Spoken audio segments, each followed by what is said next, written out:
Thursday, bloody Thursday. Thursday, bloody Thursday. Oh, gee. Thanks. Stop. Wow. It's karaoke day, and I can't bring it to the office, obviously. He's got a headache even. Thanks. It's karaoke. Is he done? Karaoke. Karaoke's over. It's your turn, Roy. No, just kidding. Behind me you see all red, and my cave is ablaze, and it's because the markets are ablaze. They did start off early, really way down, and in typical Wall Street style, I'm sure they caught all the retail as they went down, and then boom, they started buying it back up again.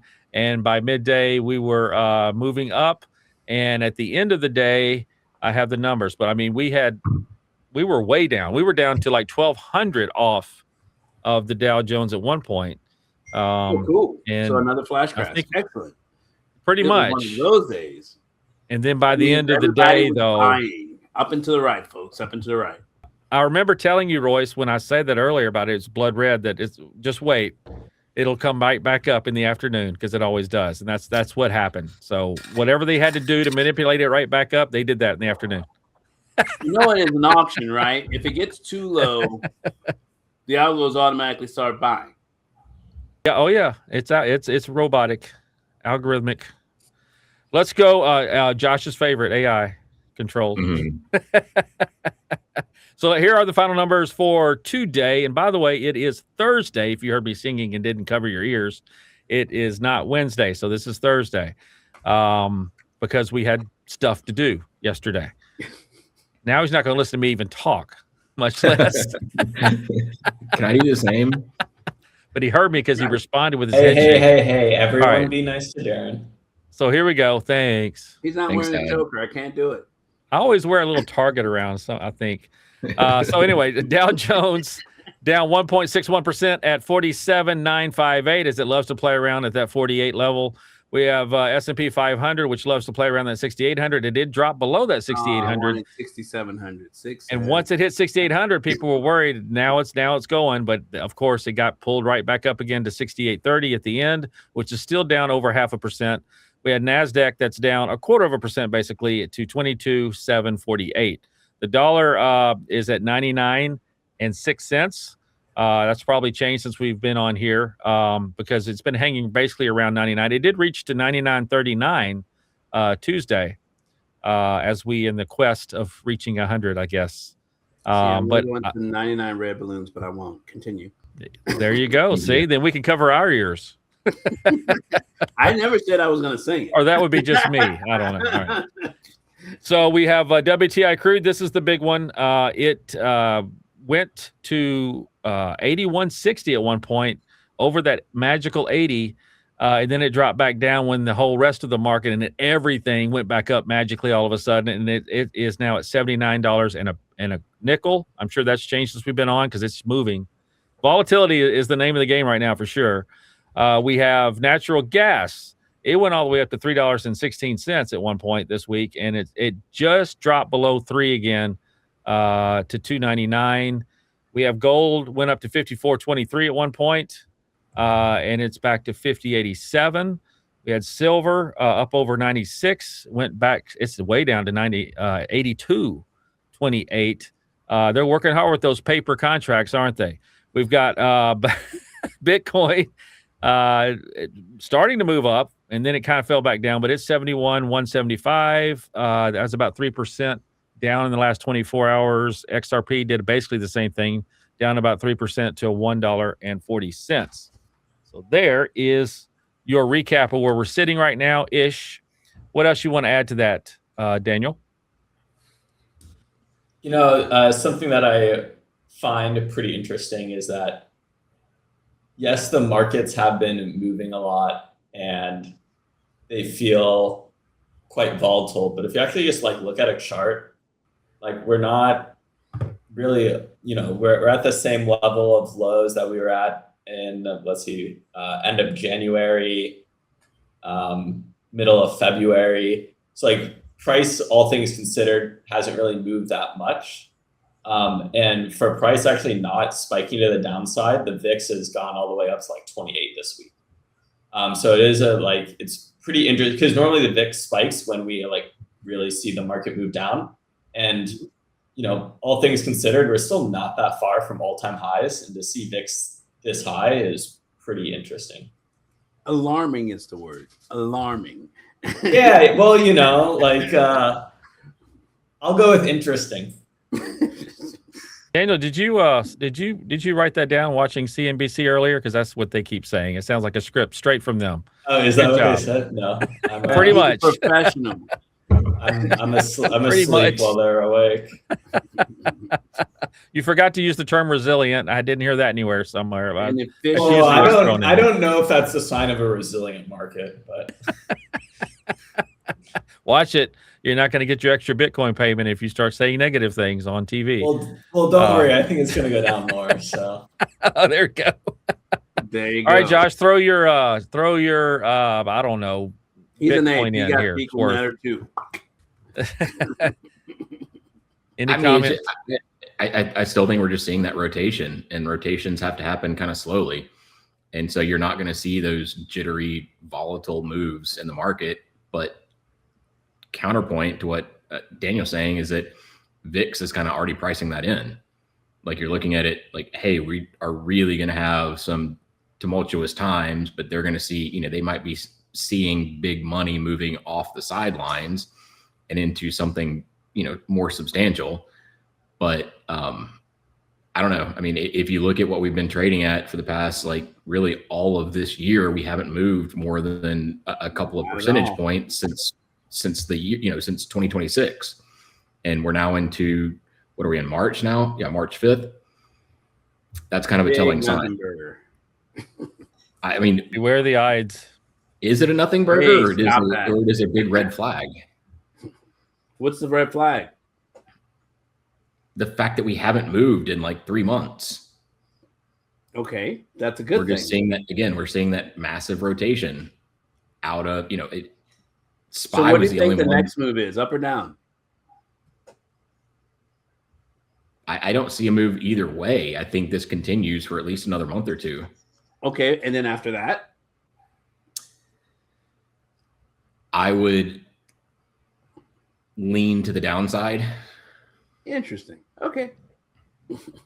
So Josh, just the one thing I'll say to counter yours, not that it's like my opinion, but just like looking at the charts, is if you bring up all these sectors of the S&P, the ones that were outperforming are starting to rotate. And if you look, use like Atlas or something, you are starting to see accumulation of dollar signs.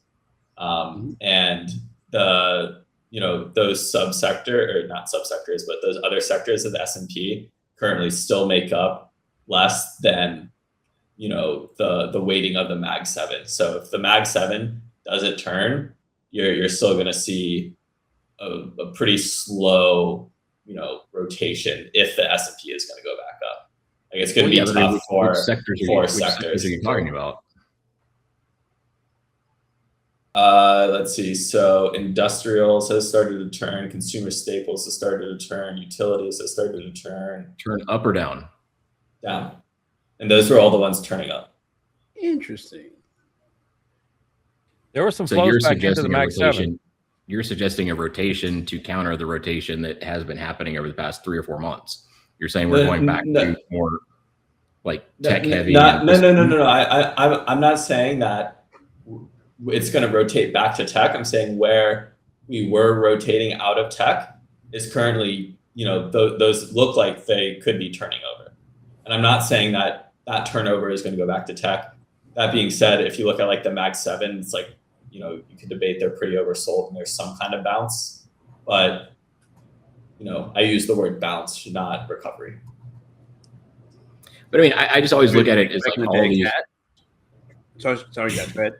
Well, you bounce dead cats. What? Yeah, I just see it as more of like a continuation of the same. Like, yeah, you might have different portfolios that get rebalanced and go in one direction. Some might go to a little bit more risk on. They can't all go at once, or you create a crash. If they are all rotating out, like almost, I don't want to say sequentially, but almost more in an organized way, then yeah, you're going to see some little blips up and down. But I don't think it's going. I'm assuming from the charts that you're seeing, from the various sectors that you're seeing, it might be a little blip or a little tick to the upside, but nothing that's going to be that substantial. I mean, you can look at, the QQQ, the SPY, NASDAQ, they're all kind of basically flat for the year. And so this is a, kind of a continuation of that 2 or 3 month, even going back into December, some of that we saw a little bit of it at the end of November, December, a little bit of more continuation of that. Let's just rotate out, rebalance portfolios. And then we'll see kind of everybody just kind of a little bit more in this wait and see mode of what is going to transpire because of all of the, I guess, uncertainty and volatility that's been reintroduced into the market. Because if you listen to all the talking heads, they're all saying a bunch of different things. Yep. Depending on their what their portfolio is. So I have a question. I'm playing devil's advocate and basically, just looking at this, right?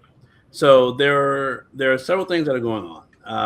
President has declared, hey, big companies, if you're going to be doing data centers, you got to have your own power plant.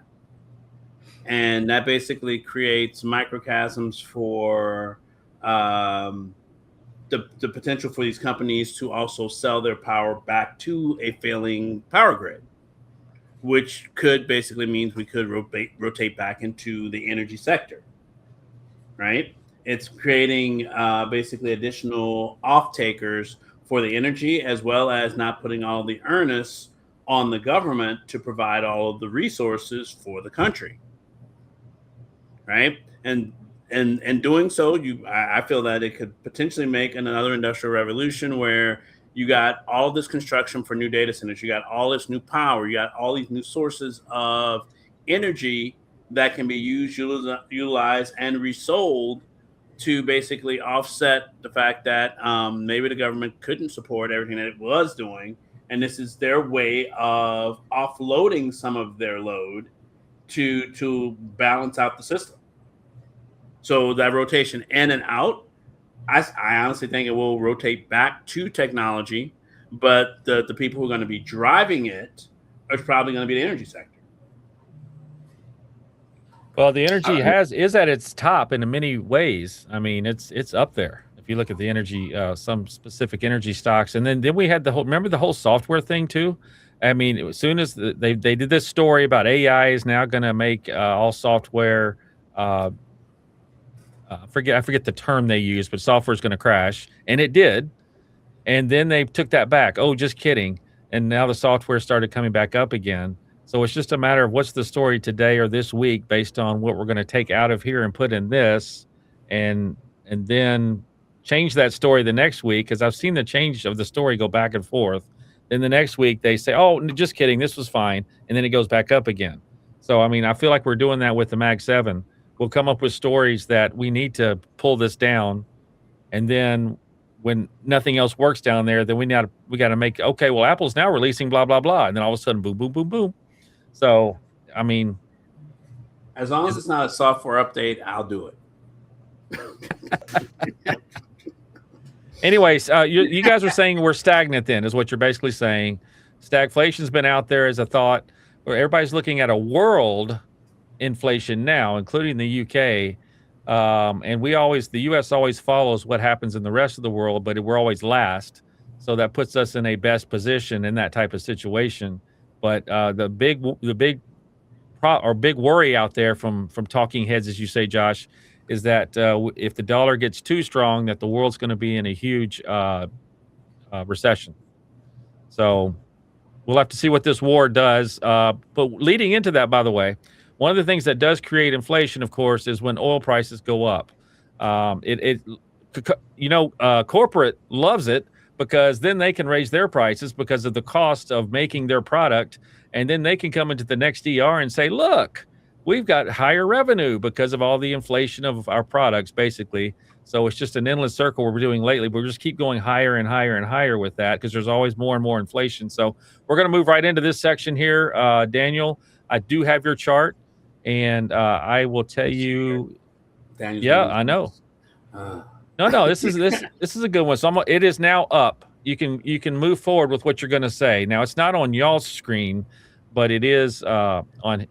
He sent it to me to just put up for the final product of After the Bell. So, okay. So what this chart is it just maps the S&P, and it has red dots on the chart, and every red dot on like where it marks on the S&P represents a time where crude oil was up at least 5% for 2 days in a row, right? And so if you look at this chart like on its face value, you're like you won't really see much.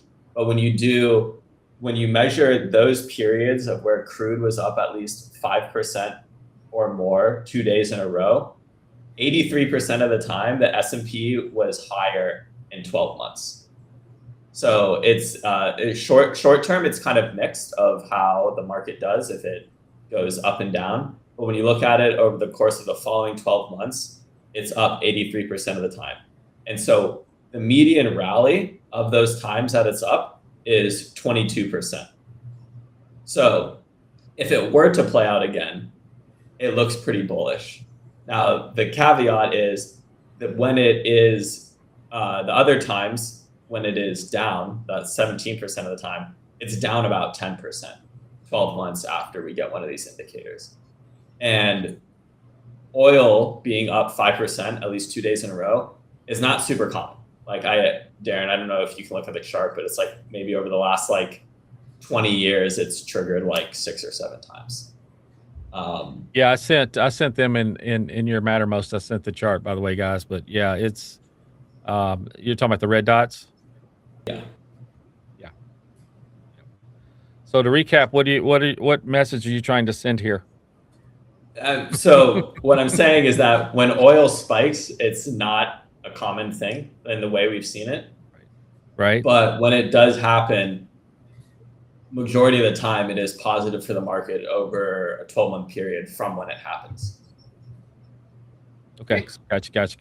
So it is. So basically, oh well, we're always back.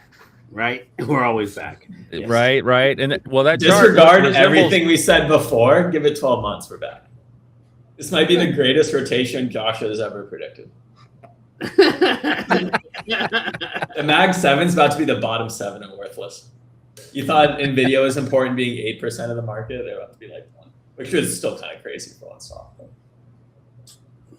Oh, they've been pushing Nvidia the last couple of days, big time on the media. So they're ready to raise that again. Wow.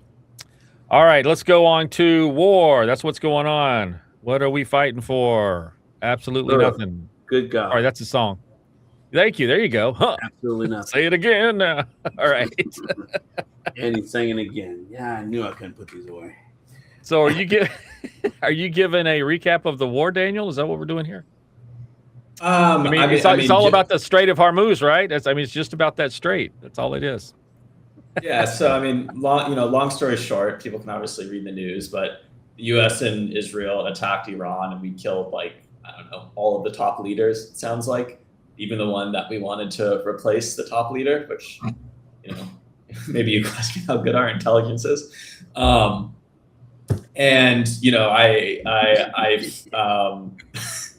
I found it, I can't look at Josh. Trump has done a pretty good job of doing these attacks over the weekend to reduce the volatility that happened in the stock market. Because I believe the first day it happened on that Monday, we were actually up. And then we were down the next day, then we're up, and then we're down again. And really, we haven't moved, 4 days. The only thing that's moved, as we said, was oil and natural gas prices because of the Strait of Hormuz. Now, I thought some pretty interesting things that I saw in the market was that there are a lot of countries that are very dependent on natural resources from the region, not even necessarily Iran itself. Like, China is very dependent on big time Iranian oil as well as Venezuelan oil. Wink, wink. I think we understand maybe why we've made some of those moves. But Korea, for example, imports 71% of their oil and 34% of their natural gas from the region. And we saw their Kospi market, which was like on a parabolic move up, correct. And this is like their S&P, correct 19% in one day after the attack in Iran. So that, while the US market has kind of sat still, there are other markets that are definitely more heavily affected by this. I'll say China adjusted their GDP already to like the lowest that they've ever adjusted their GDP, like almost in US numbers. Go ahead. Because they now only have one energy partner that they're pulling from, and that's Russia. So, I think the US made some decisions there. But one other interesting thing that I found out is that, when the strait closes, historically in the first Gulf War, oil tanker costs increased by 40%. And in the second Gulf War, they increased by 304%. So if you were worried about inflation before, if this continues, blink twice when you feel the pain. Hey, it's only inflation. That is why I introduced recession. Yes, please increase our oil costs by 20% overnight, and then increase the cost of the tanker that carries it by 304%. Luckily the US is not very dependent compared to other countries on foreign oil, but it doesn't. You guys tell me, like, have oil prices already raised at the pump? Yes, they have. Or is that yet to be seen? Yeah, it's been like a 10% bump so far, but right. 20. Yeah, you're right. 10%. That also natural gas down the road, but right. We did this as a blog, a deep dive. Remember, we did Force du Jour. Mm-hmm. Remember that, Daniel? Yeah. I read that. What was it? In Qatar, it had to go to Force du Jour for their natural gas. So it's a lot of this is going to build up together. You're not talking about just oil, like you said, but natural gas. And again, those countries that really can't afford for that to happen. And this is why inflation worldwide, why UK is looking at inflation now again, and it's going to eventually roll to us. And then you're going to have a world recession. That's why I kind of brought that all in as a possibility of a world recession. So you just kind of gave data points to what I was saying. So here's the last thing I want to say, and then everyone can chime in. And Darin, we've talked about this before in one of our deep dives, is that historically, leading up to war, the market turns down. And then once things actually happen, we start going back up into the right because we introduce certainty, right? So leading into the Russia-Ukraine war, the market turned down. Literally, it was like the day after Russia invaded Ukraine, we started going back up. Now, the interesting thing here is that one, it happened on the weekend, right? Two is that I think, there was a lot of talk about, our military moving into the region, but obviously our market didn't turn down in any dramatic effect. And so I think the market was pricing in a kind of negotiation, taco Trump event. And this is like maybe the first time he hasn't tacoed in a while. Like I said, the market didn't turn down the first day. So this is kind of like an interesting thing where it's like, oh, does not follow the normal pattern of how these things play out. And now shut up. The markets love that. It's called a relief rally. It's now that you have certainty. We're all relieved. Now we're throwing money back in the market. That's what we're in war finally. Relief rally. Yeah, exactly. Oh my goodness. You guys believe that, don't you? Before, no, I laugh at it now. I laughed at it before, but Josh, anything you want to talk about as far as energy prices worldwide, this war, anything like that you've been wanting to say? Oh God. Keep it short. I don't honestly at this point I don't even know where to start on which particular topic. I mean, you can start with the inflation. again, we like our supply chains have been disrupted so bad over the past 5 or 6 years that they're a lot more fragile than they used to be. And then you're going to add into this what's going to eventually be a spike in oil prices, and it's not going to be one that's going to end quickly. I know that because when they said that this was originally going to be a weekend project, a 1 week kind of thing, that now has turned into, the guy that said no more endless wars is now saying this could go on forever, and we are prepared for that. And so you throw that in there. I mean, I guess that would be the biggest thing. It's just shocking to me that we've gone from actually kind of feeling like we had a little bit of not necessarily a firm grasp, but at least like we felt like things were starting to improve, starting to get a little bit better. We thought, some prices were starting to come down, that now we've just, thrown another monkey wrench into this whole system, and supply chain logistics are going to be a big talking point again because of how much oil prices are going to go up. Because there are very few people that are going to tell you that this is going to be at least now, now that everybody's had a moment to digest how this whole thing has gone down and what the unclear objectives are.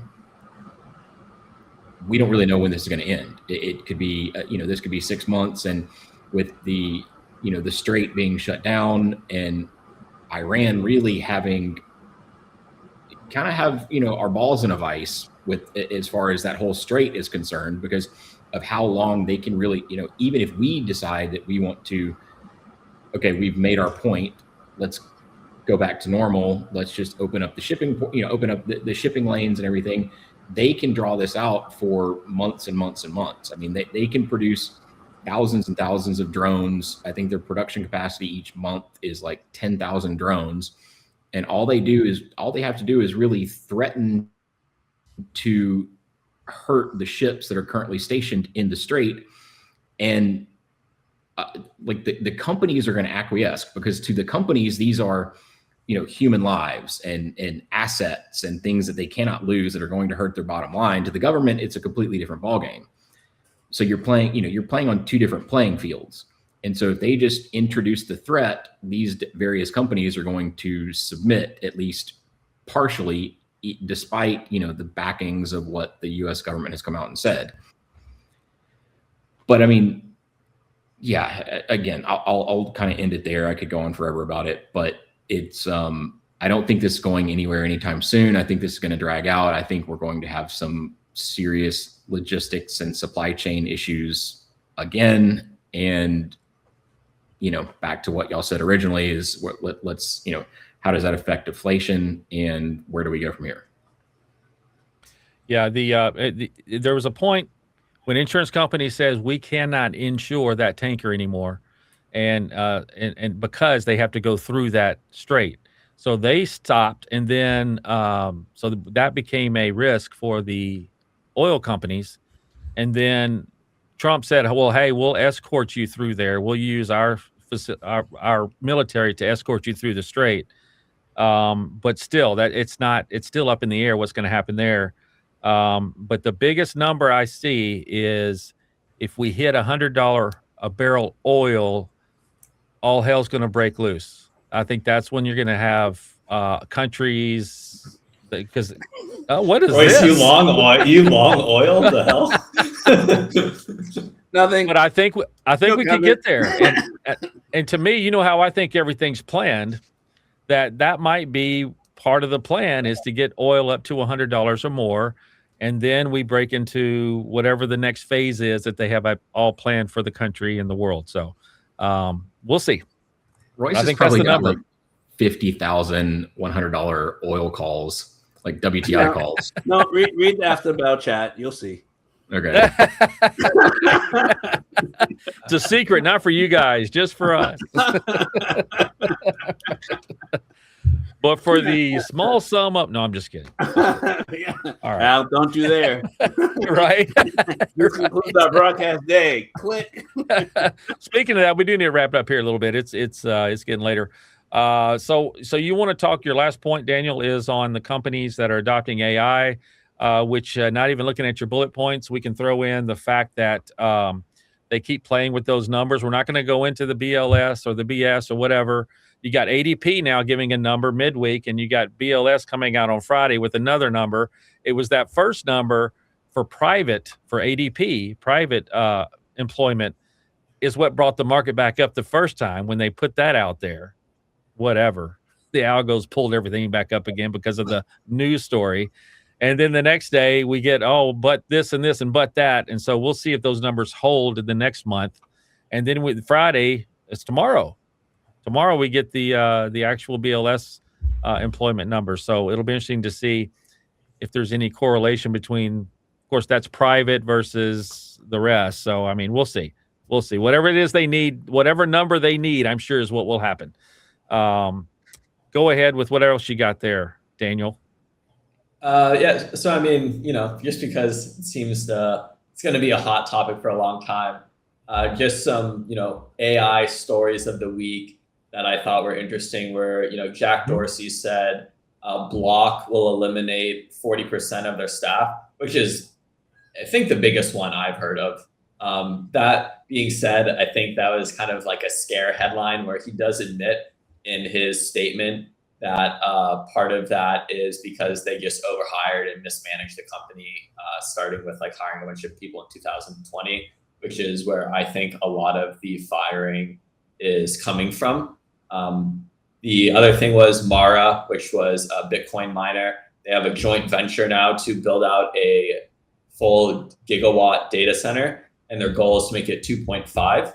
And they also recently bought a data center operator. So there's some, acquisition and growth still, and kind of those like kind of wonky names that people were like not sure if, these companies are trading on real revenue or not. But we have seen an uptick in some of those Bitcoin miners. If you look at the WGMI ETF, tracks a lot of those, and you're seeing a turn up in there, which I really think is a Bitcoin price turn up. And OpenAI just raised $100 billion at a $730 billion pre-money valuation, which is like puts them at almost $1 trillion post-money valuation, which is like insane for like a private company, right? That puts them up with like what the size of like Tesla or something. I don't know who's that. And then you could let them have power plants, and then you let them feed into our grid, and then the companies start voting on what we do. Oh, I'm sorry. The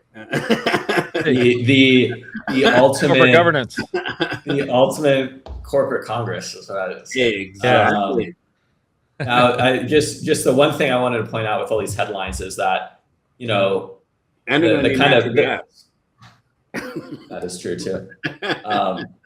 There's kind of like positive build out news, still a lot of money flowing into the companies, but obviously we have the job elimination headline.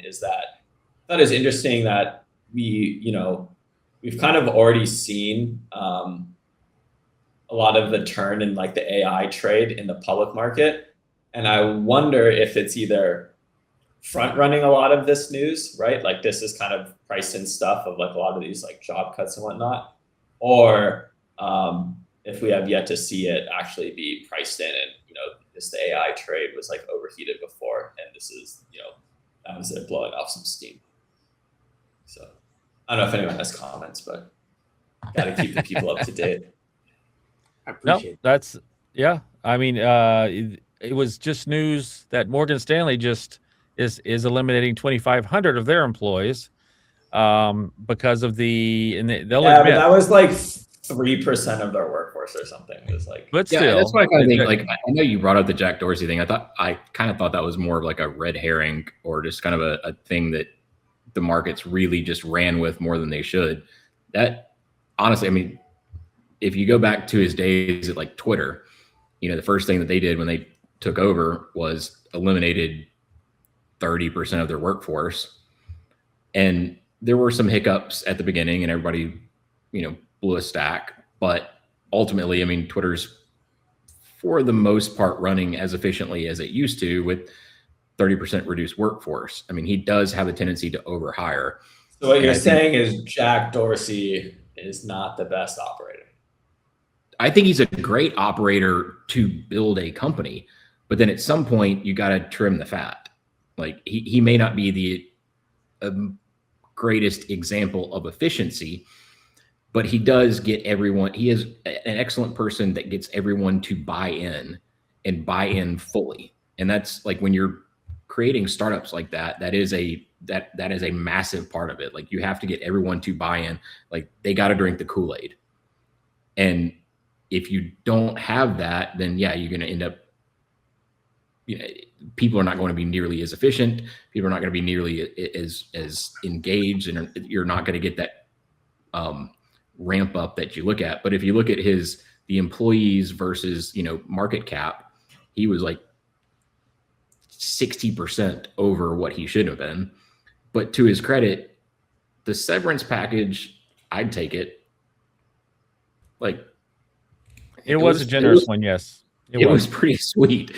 Like 6 months basically of unpaid whatever. And then you can, you still get, you basically kept all of your benefits. You're still employed and you got paid through the next 6 months. Like, I don't know many people that would really be upset about that one.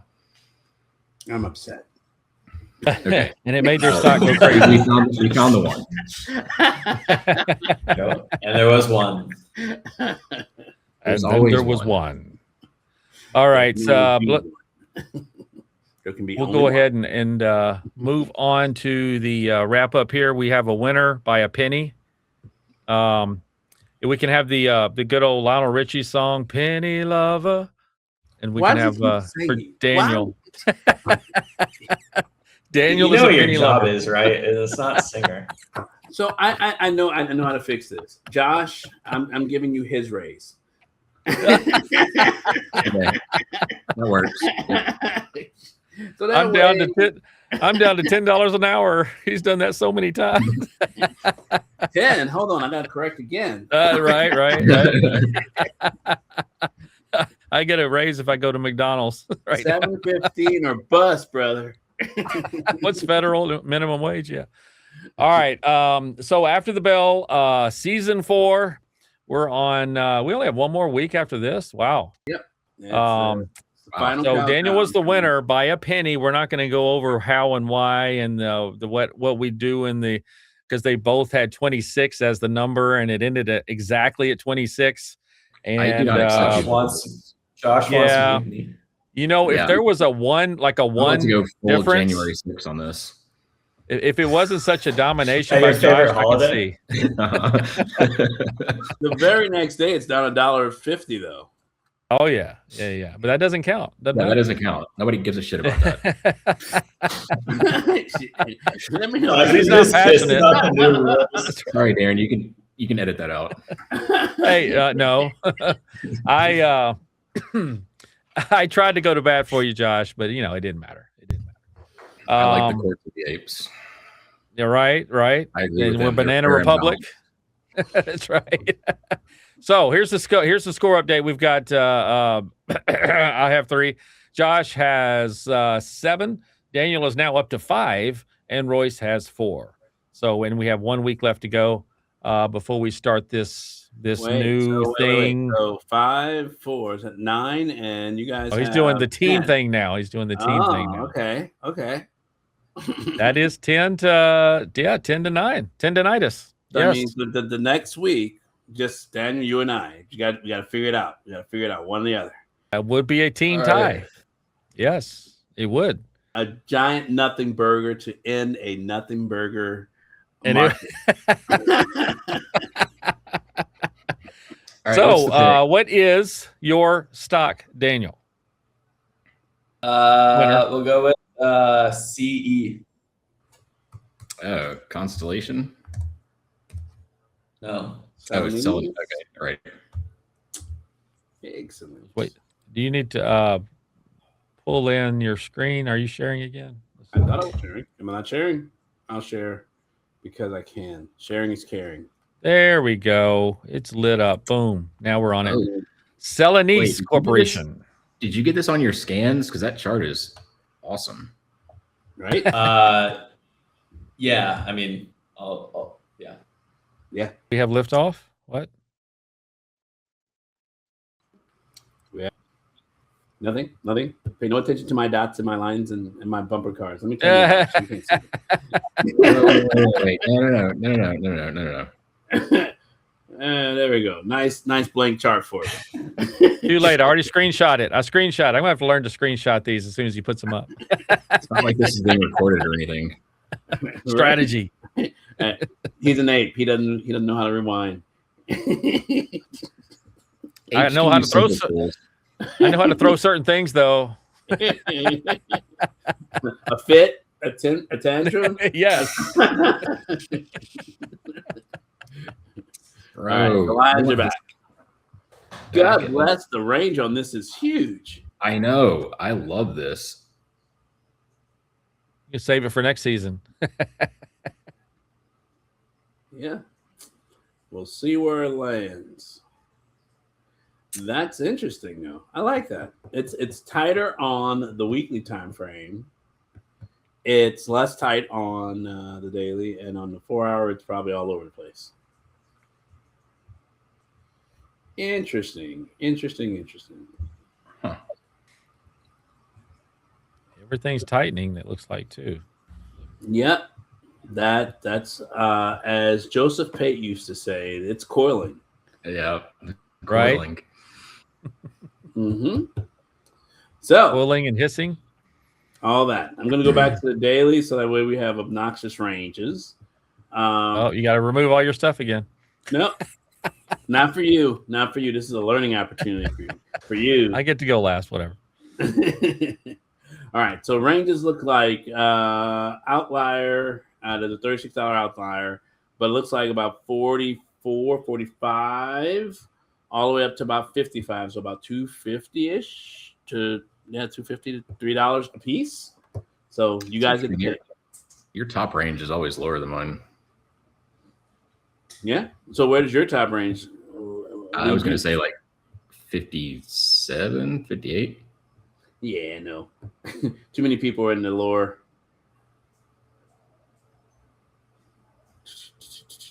Okay, but I might go long on this one. You should. Like We're not IRL. financial advisors. I got to put that in there. I didn't say you should do it. I just said Well, I'm just saying we got to say that. Just the verb, I'm just saying. All right, we're gonna have a plot twist this week. Dun dun dun. Oh, I'm loving it. I think I know what he's gonna do. As long as we don't have to explain the rules. I'm afraid I It's know what he's not- going to do too. Everyone relax. It's not that big of a plot twist. Whenever Royce, you there's a gotta go plot first. twist, I know who it involves. I get to go first. We got to share this win, Royce. Wait, what's the Alright. range? If we can't do it as an individual, we got to do it as a team. All right. Range. The range is I'll say 44 to let's do 44 to 50 60. Yeah. 44 to 60. $4 a piece. $4 a piece. Right. So that means if it's gonna move, it better move. All right. And if we're gonna do 44 to 50, I think I am going to take All right. Yeah, I'll take it. 48 to 52. Okay. Whoa. Is that the top or second to top? That's the second from the bottom. Bottom, yeah. That's second from the bottom. I'll do the one above Royce. Get the middle and send them up just like we did last week. Josh, Excellent. I'll let you go first. You This mean is third. Below Hey. or above? Well, first for the opponents. I'll just take the next one up then. I knew it. Okay. So Darin Maybe- has that. I have to hope for 48. like a World to War 40. event to happen. And you really don't. I really do. It's happening, one might say. Yeah, I mean, I think Oh, in favor, It Darin. is actively happening. Oh, it's happening, but I mean to a point that it's not whatever has been scripted so far. Something has to go off script. You for- say for that, this but to- it tickled your range just at like opening today. Yeah. Man loves a good tickle. Gross. Depends on what range it's in. I am saying nothing. I'm not looking at the people on this side of my screen. There's no show and tell. Don't worry, Royce. All right, let's get back to us four. Okay. We're gonna go ahead and wrap this up. It's 5:30 on a Thursday. We're gonna get out of here, and we will see you hopefully. I'm gonna go to another meeting. Yep. We'll make some more money there. Next week, Wednesday, hopefully, or Thursday. We'll see what happens, and we'll do our last week to see if we're all tied up and kissing our ape sisters, or we have a winner if we hang on and win. So. Go team. Go team. All right. See you later. Bye. See you guys. Bye. You guys.